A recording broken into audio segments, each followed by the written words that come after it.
Hi friends, this is Bani and welcome to my channel. বন্ধুরা, আজকে আমি তোমাদের জন্য কিছু দারুণ কোলোকেশন নিয়ে এসেছি। দেখো, প্রত্যেকটা কোলোকেশন প্রচন্ড ইম্পর্টেন্ট। এই কোলোকেশনগুলোকে প্রায় তোমরা সেন্টেন্সে ব্যবহার হতে দেখবে। আর এগুলোকে সঠিকভাবে কি করে ব্যবহার করতে হয়, ঠিক কোন অর্থে এগুলোকে ব্যবহার করা হচ্ছে, এগুলো নিয়ে তোমরা কনফিউজড হয়ে থাকবে। দেখো, কোলোকেশন তোমাদের সেন্টেন্সগুলোকে একটু অ্যাডভান্সডই করবে না। এগুলোর ব্যবহার করে তোমরা খুব সহজেই নিজেদের থটস গুলোকে এক্সপ্রেস করতে পারবে, নিজেদের চিন্তাগুলোকে, নিজেদের কথাগুলোকে খুব সহজে এক্সপ্রেস করতে পারবে। তো আজকের প্রত্যেকটা কোলোকেশনকে খুব মন দিয়ে বোঝার চেষ্টা করো। আমি প্রত্যেকটার সাথে এক্সাম্পল দিয়ে তোমাদেরকে বুঝিয়ে দেওয়ার চেষ্টা করবো সেন্টেন্স এগুলোর সঠিক ব্যবহার। তো আজকের ভিডিওটাও কিন্তু খুবই ইম্পর্টেন্ট, খুবই ফ্রুটফুল হতে চলেছে। তোমরা কোথাও যাবে না, আমার সাথে ভিডিওটা একদম শেষ পর্যন্ত থাকবে। যারা চ্যানেলে নতুন অর্থাৎ প্রথম আমার ভিডিও দেখছো তারা প্লিজ চ্যানেলকে সাবস্ক্রাইব করে নিও, তাহলে যখনই আমি ভিডিও আপলোড করবো তোমরা নোটিফিকেশন পেয়ে যাবে। তো আর দেরি না করে চলো শুরু করা যাক আজকের ভিডিও। সবার আগে আমরা যেটা দেখবো সেটা হলো হ্যাভ আ হাঞ্চ দ্যাট। দেখো, সেন্টেন্সে প্রায় তোমরা এই কোলোকেশনটার ব্যবহার হতে দেখবে, হ্যাভ আ হাঞ্চ দ্যাট। সেন্টেন্সে যখন আমরা অর্থ করি মনে হয়, আমরা প্রায় অন্তর্দৃষ্টি থেকে কিছু ধারণা করি, কিছু আমাদের মনে হয়, এরকম অর্থে আমরা সেন্টেন্সে হ্যাভ আ হাঞ্চ দ্যাট এর ব্যবহার করে থাকি। অনেকটা আমরা আন্দাজ করে বলে থাকি, যেটা আমাদের ভেতর থেকে অনুভূত হচ্ছে। এরকম অর্থে আমরা সেন্টেন্সে হ্যাভ আ হাঞ্চ দ্যাট এর ব্যবহার করি।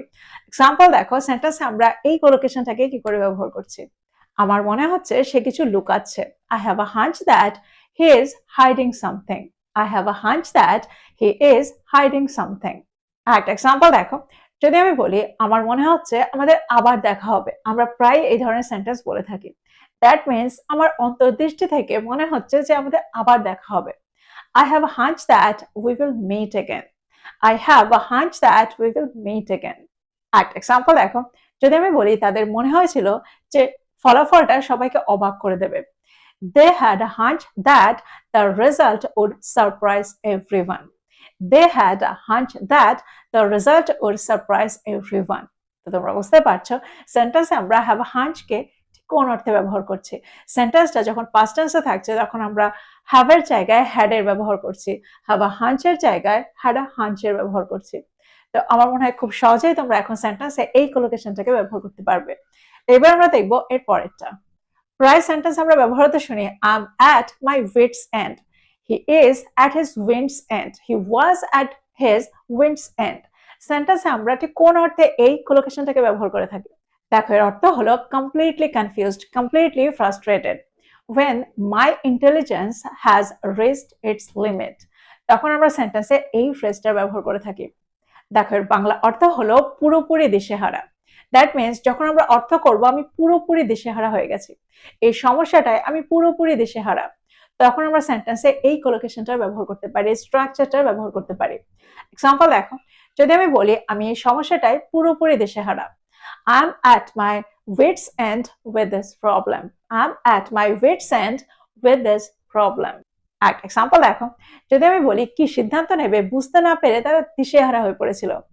They were at their wit's end about what decision to take. They were at their wit's end about what decision to take. তো তোমরা বুঝতে পারছো সেন্টেন্সে আমরা এই স্ট্রাকচারটাকে কি করে ব্যবহার করছি। তো এক্সাম্পলগুলোর মধ্যে দিয়ে আমার মনে হয় তোমরা বুঝতে পারছো সেন্টেন্সে আমরা এই স্ট্রাকচারটাকে কি করে ব্যবহার করছি। এবার আমরা দেখবো এর পরেরটা। আমরা বাংলায় প্রায় বলে থাকি চাপের কাছে সে নতি স্বীকার করে দিয়েছিল। চাপের কাছে সে হার স্বীকার করে দিয়েছিল, হার মেনে নিয়েছিল। এরকম অর্থে আমরা একটা দারুণ কোলোকেশনের ব্যবহার করতে পারি। এখানে আমরা ব্যবহার করতে পারি succumb to pressure. succumb to pressure. Example দেখো, সেন্টেন্সে আমরা এই কোলোকেশনটাকে কি করে ব্যবহার করছি। যদি আমি বলি সে দৃঢ় প্রতিজ্ঞ ছিল যে সে চাপের কাছে হার মানবে না, সে চাপের কাছে নতি স্বীকার করবে না, সেটা কি হবে? She was determined not to succumb to pressure. She was determined not to succumb to pressure. একটা এক্সাম্পল দেখো, যদি আমি বলি কঠিন সময়ে আমরা প্রায়ই হার মেনে নিই। We often succumb to pressure in difficult times. We often succumb to pressure in difficult times. যদি আমি বলি আমরা প্রায় সামাজিক চাপের কাছে হার মেনে নিই, সেন্টেন্সটা কি হবে? We often succumb to social pressure. We often succumb to social pressure. তো এক্সাম্পলগুলোর মধ্যে দিয়ে আমার মনে হয় তোমরা বুঝতে পারছো succumb to pressure কে আমরা ঠিক কি করে ব্যবহার করছি, ঠিক কোন অর্থে ব্যবহার করছি। এবার আমরা দেখবো এর পরের কোলোকেশনটা। আমরা বাংলায় প্রায় বলে থাকি তার মনে একটা সন্দেহ রয়ে গিয়েছিল, আমার মনে একটা সন্দেহ থেকে গিয়েছিল যেটা আমাকে কুরে কুরে খাচ্ছিল। অর্থাৎ আমরা এখানে অর্থ করছি এমন কোনো সন্দেহ যেটা বারবার বিরক্ত করছে, যেটা স্থায়ী হয়ে যাচ্ছে। এরকম অর্থে আমরা সেন্টেন্সে একটা দারুণ কোলোকেশনের ব্যবহার করতে পারি। এখানে আমরা ব্যবহার করতে পারি nagging doubt, nagging doubt। দেখো সেন্টেন্সে আমরা যখন অর্থ করি অনিরাপত্তা বোধ, তখন আমরা সেন্টেন্সে এই কোলোকেশনটার ব্যবহার করতে পারি। এক্সাম্পল দেখো, সেন্টেন্সে আমরা এই কোলোকেশনটাকে কি করে ব্যবহার করছি।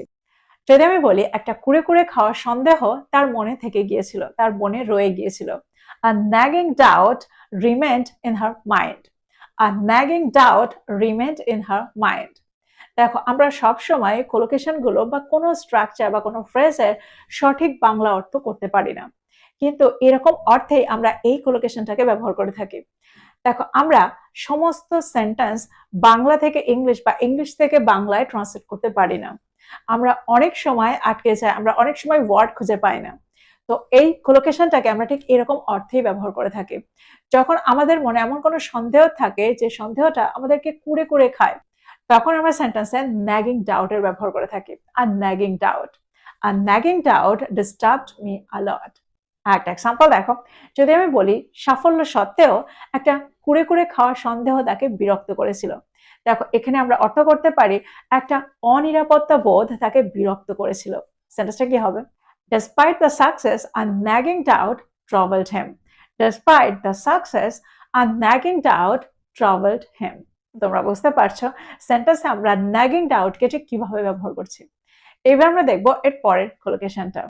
বাংলায় আমরা প্রায় বলে থাকি একটা ক্ষীণ আশা, তার মনে একটা ক্ষীণ আশা ছিল, তার মনে একটা ক্ষীণ আশা রয়ে গিয়েছিল। এরকম অর্থে আমরা একটা দারুণ কোলোকেশনের ব্যবহার করতে পারি। দেখো এখানে আমরা ব্যবহার করে থাকি ফেন্ট হোপ। ফেন্ট হোপ এর অর্থ হলো ক্ষীণ আশা। আমরা এখানে রে অফ হোপ এর ব্যবহারও করতে পারি।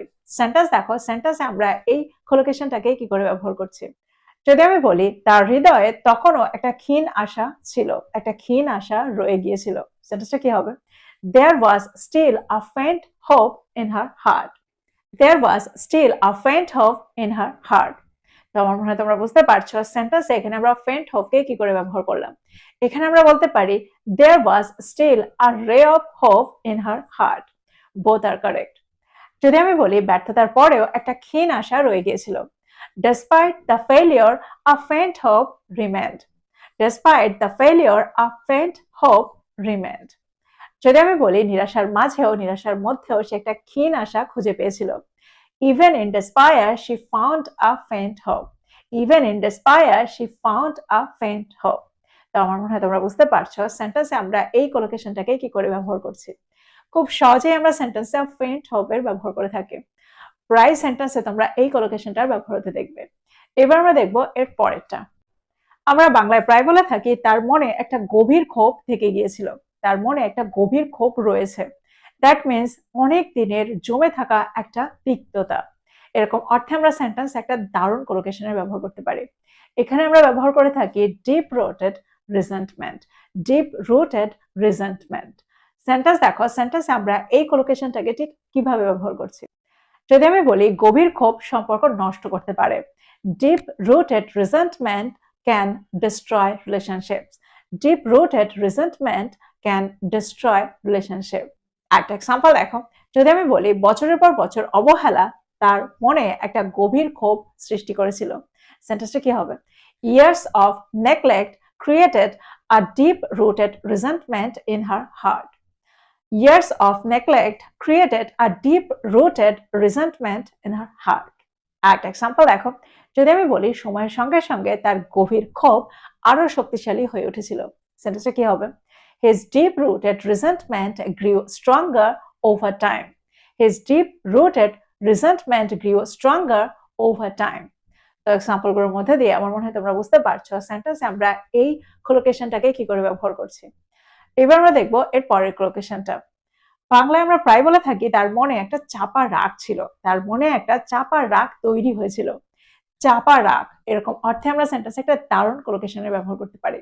এখানে আমরা ব্যবহার করে থাকি সাপ্রেসড অ্যাঙ্গার, সাপ্রেসড অ্যাঙ্গার। দেখো সাপ্রেস এই ওয়ার্ডটার অর্থ হলো দমিয়ে রাখা, চেপে রাখা, কোনো জিনিসকে বেরোতে না দেওয়া। এরকম অর্থে আমরা সেন্টেন্সে সাপ্রেসের ব্যবহার করে থাকি। আর এখানে আমরা সাপ্রেসড অ্যাঙ্গারের ব্যবহার করব, চেপে থাকা রাগ, চাপা রাগ। এক্সাম্পল দেখো, যদি আমি বলি তার চাপা রাগটা অবশেষে মিটিং এর সময় বিস্ফোরিত হয়েছিল, সেটা কি হবে? His suppressed anger finally exploded during the meeting. His suppressed anger finally exploded during the meeting.